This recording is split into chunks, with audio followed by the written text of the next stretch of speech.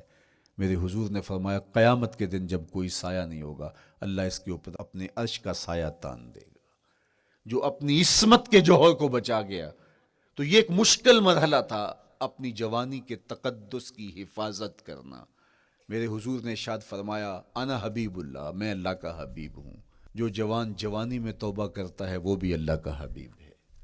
کتنا بڑا اعزاز ہے اور کتنا بڑا کمال ہے جو شخص کو ملتا ہے جو جوانی میں اپنی عصمت کے تقدس کی حفاظت کرتا ہے, اپنی آبرو پہ پہرا دیتا ہے, اپنی نظروں کی حفاظت کرتا ہے, اپنی سوچوں کو آوارہ نہیں ہونے دیتا, اپنے خیالوں کو بھٹکنے نہیں دیتا, اپنی خواہشات کو بے قابو نہیں ہونے دیتا.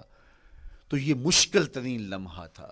اس کے بعد امام راضی کہتے ہیں اب شادی کا مرحلہ ہوا, تو پہلے خود اپنی ذمہ داری تھی, اب کسی کا بوجھ بھی اٹھانا پڑا, یہ اگلی مشکل آ پڑی. پھر بچے ہوئے تو پھر اپنی زندگی تو ختم ہو گئی, پھر ساری زندگی, پھر بڑھاپے میں چلے جائیں, ارذل العمر تک چلے جائیں, یہ ساری زندگی مشکلات مشکلات. لقد خلقنا الانسان فی کبد.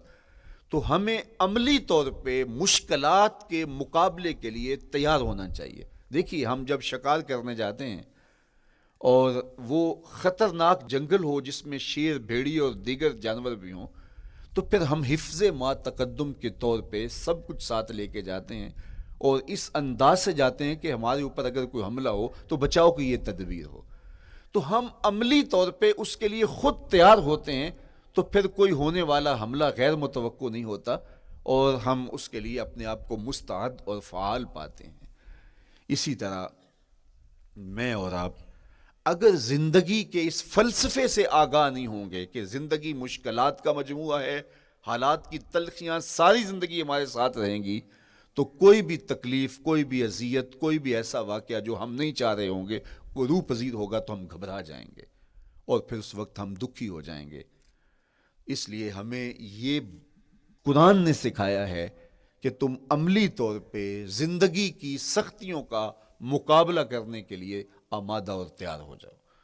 قرآن مجید میں جو صبر کا لفظ ہے اس کا مفہوم یہ ہے کہ حالات کی جو تلخیاں تمہارے اوپر آتی ہیں، وہ غربت بھی ہو سکتی ہے، وہ بیماری بھی ہو سکتی ہے، وہ لوگوں کی عداوت اور دشمنی بھی ہو سکتی ہے، وہ اور بہت ساری چیزیں ہوتی ہیں، وہ جنگوں کی حالت کا بپا ہو جانا اور تمہارا دشمنوں کے نرغے میں گر جانا، یہ سب کچھ ہو سکتا ہے.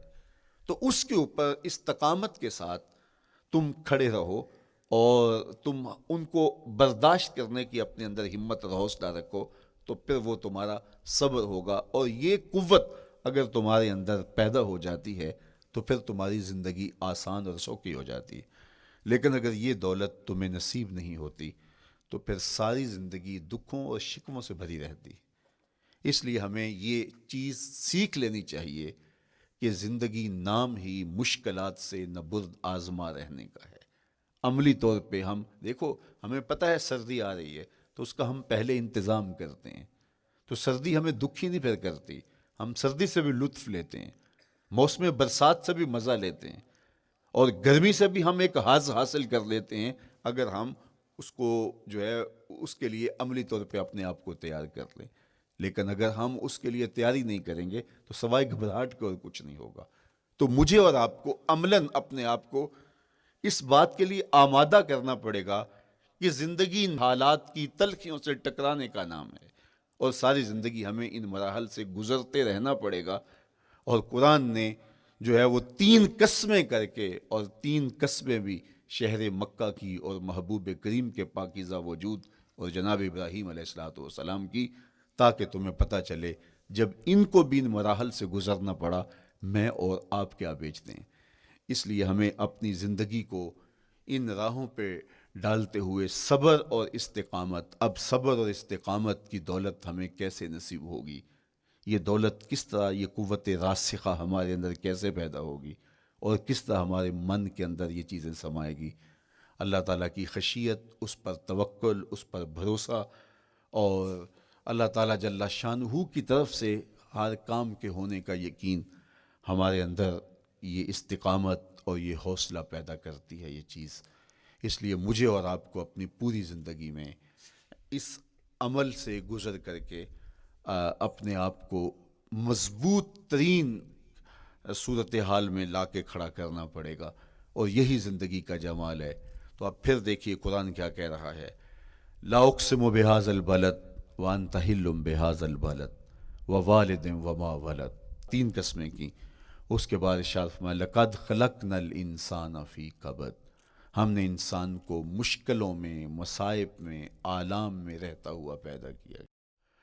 کہتے ہیں جب حضرت انسان کی تخلیق ہوئی تو اس کا خمیر جب گویا جا رہا تھا تو اس کے اوپر 39 دن تک آزمائشوں کی، دکھوں کی، تکلیفوں کی بارش ہوئی، اور ایک دن خوشیوں اور مسرتوں کا می برسا.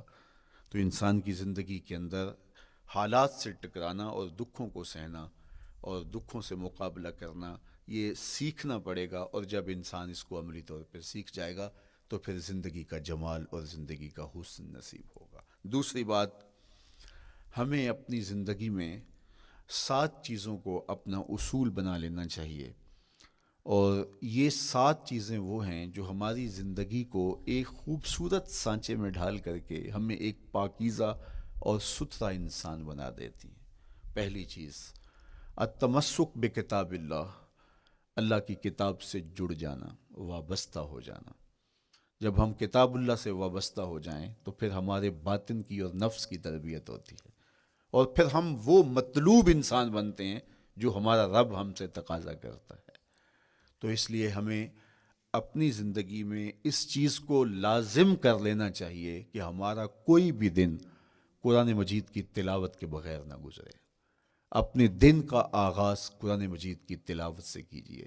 سورہ یاسین سے جو اپنے دن کا آغاز کرتا ہے، سارا دن اللہ کی امان میں رہتا ہے، اس کی حفاظت میں رہتا ہے۔ اور اپنی شب کا آغاز سونے سے پہلے سورہ الملک کی تلاوت کریں، آپ ساری شب اللہ کی امان میں، اس کی حفاظت میں رہیں گے۔ اور قرآن مجید کو سمجھ کر اس کے مفاہیم و مطالب کے ساتھ ایک رکوع کم از کم پوری زندگی، اپنی زندگی کے نصاب میں آپ کتنا وقت مختلف امور کے لیے سر انجام دیتے ہیں۔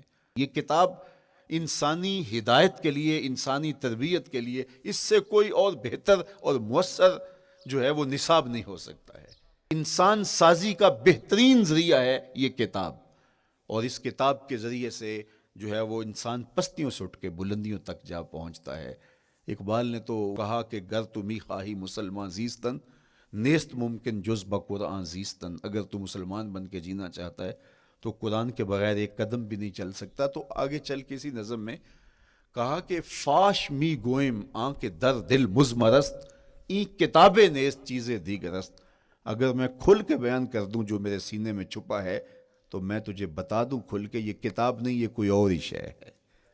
کن لوگوں کو کہاں سے اٹھایا اور یہ کتاب کہاں تک لے گئی، جو باہمی جنگ و جدل میں الجھے ہوئے تھے اور حرف شناس بھی نہیں تھے، جو سواد آشنا بھی نہیں تھے، پھر انہوں نے جو ہے وہ روما کی سلطنت بھی الٹ کے رکھ دی۔ یہ کرشمہ تھا اس کتاب کا، جس نے زندگی کا جمال ان کی روحوں کے اندر پیدا کر دیا۔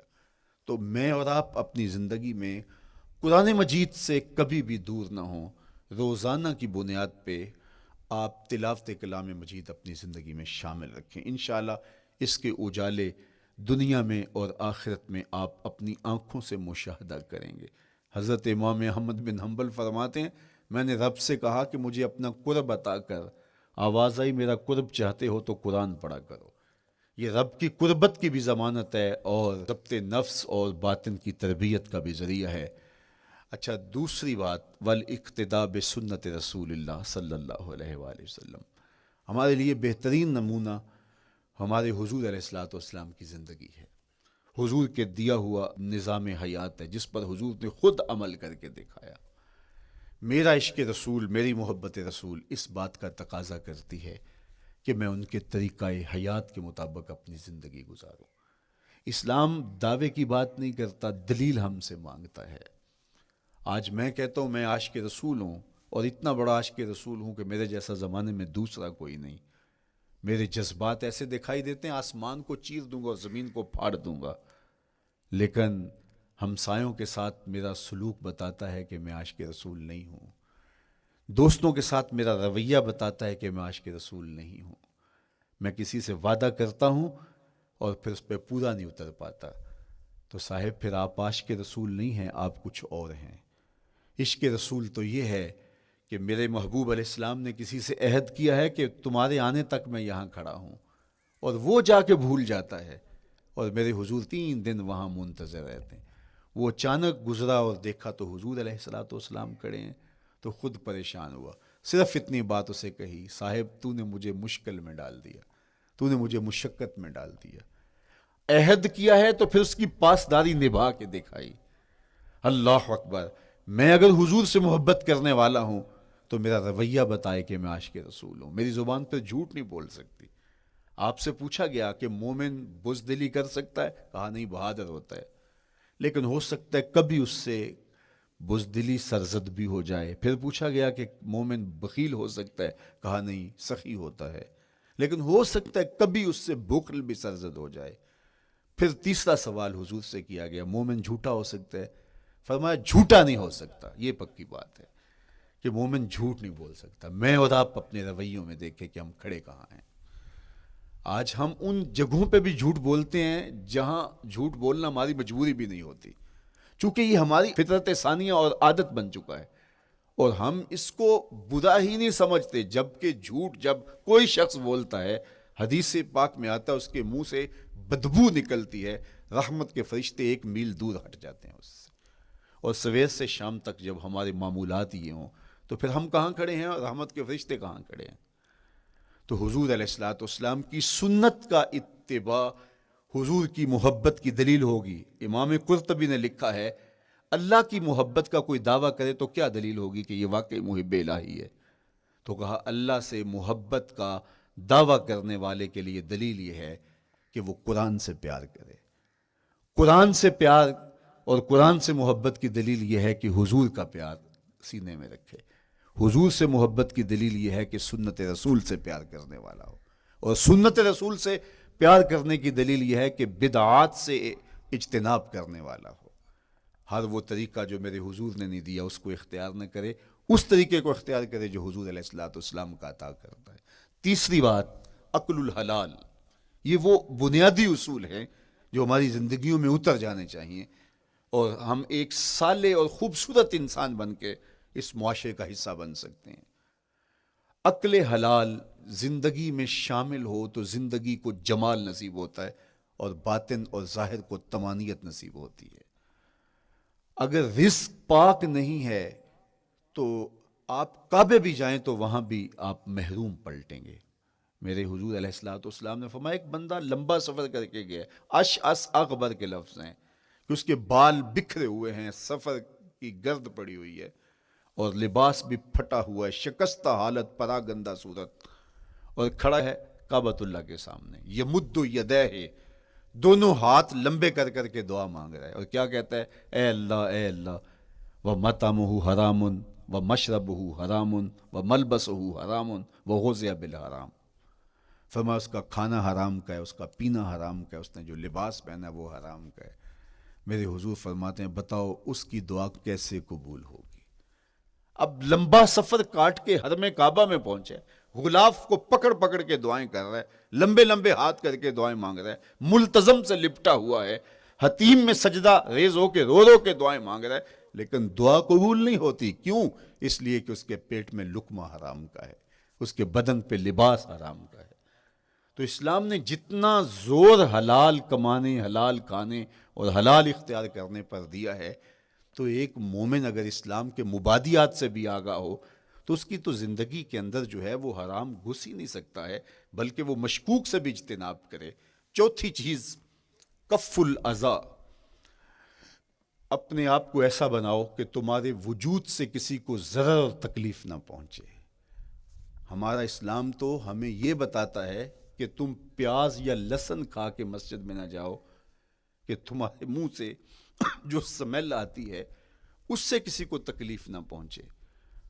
تو یہ اسلام کی دی ہوئی تعلیمات ہیں کہ مسجد میں بھی جانا ہے تو اپنے آپ کو دیکھو کہ تمہاری حالت کیا ہے، تمہاری وجہ سے کسی کو تکلیف نہ پہنچے، تمہارے رویے اتنے خوبصورت ہوں، تمہارے ہمسائے بتائیں کہ یہ واقعی مسلمان ہے۔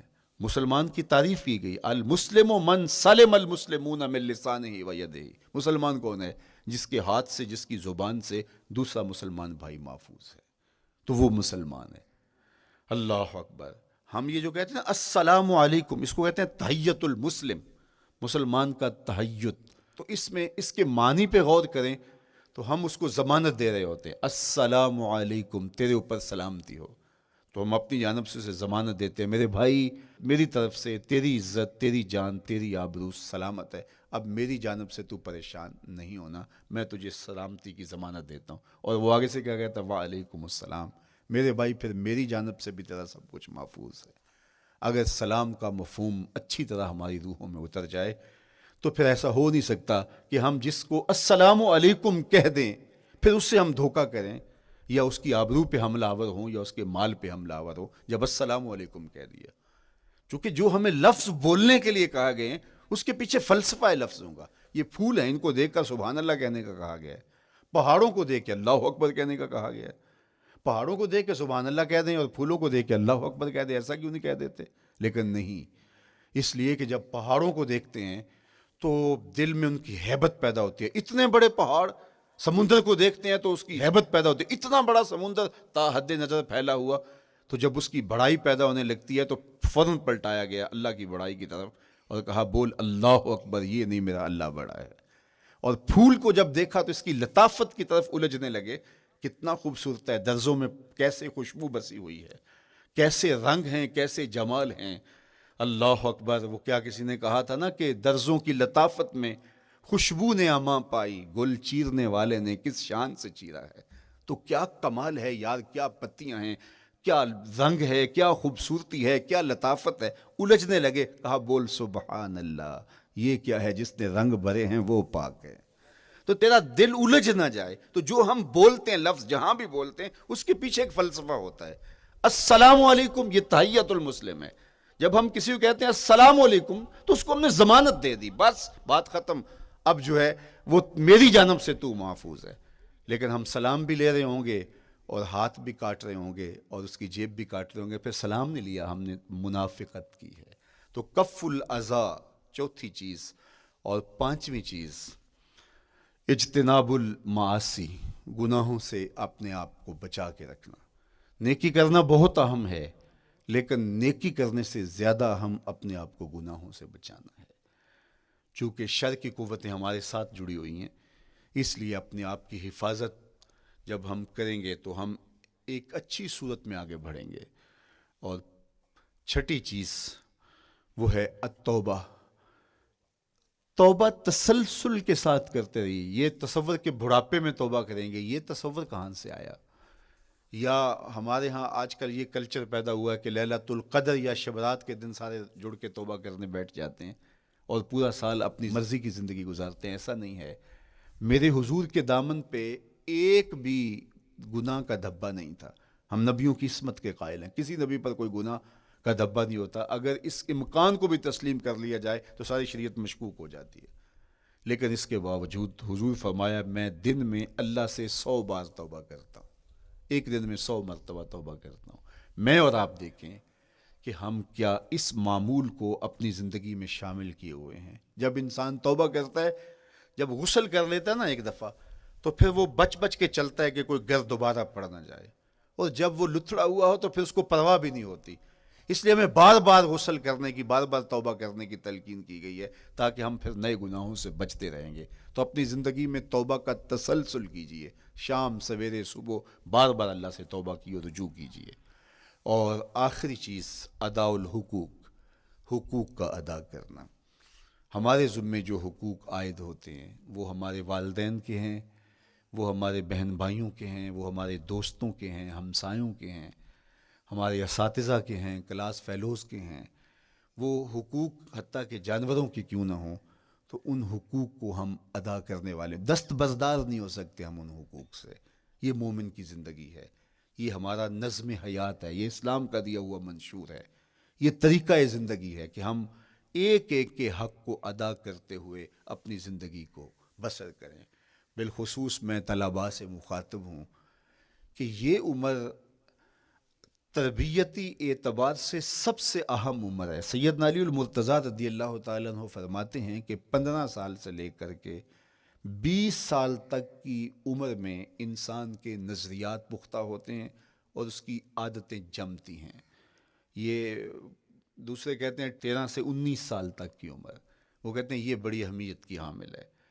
تو 13 سے 19 سال یا 15 سے 20 سال تک کی عمر، بعض کا تو ہوتا ہے کہ ابھی بچے ہیں، ماں باپ بھی سستی کرتے ہیں کہ ان کو تہجد کا عادی اب کیوں بنائیں، ابھی تو یہ بچے ہیں، ان کو ان چیزوں سے، چھوٹی چھوٹی چیزوں کا عادی اب کیوں بنائیں، جب بڑے ہوں گے، سمجھدار ہوں گے، ذمہ داریوں کا بوجھ آئے گا، سب کچھ کر لیں گے۔ تو پھر اس وقت کرنا مشکل ہوتا ہے، پھر کر نہیں پاتا بندہ۔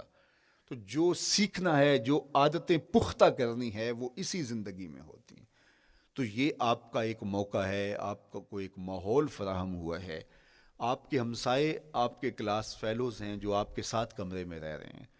ہمسائیگی کے حقوق ادا کرنے کا جو انداز ہے وہ یہاں ہی سیکھیے اور اپنے اندر اس کو متحقق کیجیے اور پختہ کیجیے۔ اسی طرح اپنے گفتگو کے لہجوں میں شائستگی، اپنے انداز کے اندر خوبصورتی اور اپنے رویوں کے اندر جمال پیدا کرنے کی کوشش کریں، اپنے آپ کو مؤثر بنائیں اور شریعت کے بتائے ہوئے اصولوں اور ضابطوں کے مطابق آپ جب زندگی کے چند دن گزار لیں گے، پھر زندگی گزارنے کا نشہ آنے لگ جائے گا. چونکہ جب ہم اپنی خواہش کی زندگی گزارتے ہیں تو پھر ہم خود بے چین اور مضطرب ہوتے ہیں، اس لیے کہ ہمیں اس طرح زندگی گزارنی چاہیے جس طرح ہمارے رب نے ہمیں بتایا ہے. آپ کوئی بھی مشین خریدتے ہیں، کوئی بھی چیز لیتے ہیں تو اس کے ساتھ چھوٹی سی بک دیتے ہیں آپ کو، اس کا طریقہ استعمال بتاتے ہیں کہ اس کو یوں استعمال کرو گے تو دیر پا اس کے فوائد حاصل کرو گے. اگر یہ مائک ہم اس طرح استعمال نہیں کرتے، اپنی خواہش سے استعمال کریں گے تو پھر نتیجہ کیا ہوگا کہ تھوڑے دنوں کے بعد جو ہے وہ خرابی کی طرف سلسلہ چلے گا. اس طرح یہ وجود جس پاکیزہ ذات نے بنایا ہے، اس نے ہمیں بتایا ہے کہ اس کو استعمال کیسے کرنا ہے اور اس زندگی کو کیسے گزارنا ہے. اور پھر انسان کو ایک ماڈل اور نمونہ بھی چاہیے، تو کہا نمونہ دیکھنا ہے تو محمد عربی کی ذات دیکھ لو. ادھر دیکھتے جاؤ اور زندگی گزارتے جاؤ، دیکھنا تمہاری زندگی کتنی خوبصورت اور کتنی پروقار گزرتی ہے. اللہ آپ کو دنیا آخرت کی برکتیں دے، اپنی پناہوں اور اپنی امان اور اپنی حفاظتوں کا حصار دے، اور آنے والا کل اللہ بہتر فرمائے، میرے وطن کی خیر کرے، میرے ملک کو امن کے اجالے دے، یہاں دہشت گردی کے سلگتے الاؤ ٹھنڈے کر کے امن کی بہاریں پیدا کر دے. کی محمد سے وفا تو نے تو ہم تیرے ہیں، یہ جہاں چیز ہے کیا لوح و قلم تیرے ہیں. وآخر دعوانا ان الحمدللہ.